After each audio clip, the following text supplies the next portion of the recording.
Azərbaycanda yüksək vəzifəli şəxslərdən birinin evinə qanunsuz olaraq gizli kamera quraşdıraraq intim görüntülərini əldə edən 39 yaşlı Elvin Əhmədovun məhkəmə prosesi başa çatıb. Bakı Ağır Cinayətlər Məhkəməsinin hökmünə əsasən qarşı tərəfi bu görüntülərlə şantaj edərək küllü miqdarda pul ələ keçirən təqsirləndirilən şəxs 13 il müddətinə azadlıqdan məhrum edilib. Məlum olub ki, Elvin tanışlarının vasitəsilə vəzifəli şəxsin evinin açarını qanunsuz olaraq ələ keçirib və mənzilə gizli kamera quraşdırmağa nail olub. O, bundan sonra həmin şəxsdən 5 milyon dollar pul tələb edib.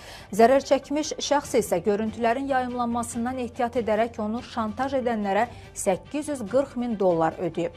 Prosesin davamında isə zərər çəkmiş şəxs hüquq mühafizə orqanlarına baş verənlərlə bağlı şikayət ərizəsi ilə müraciət edib.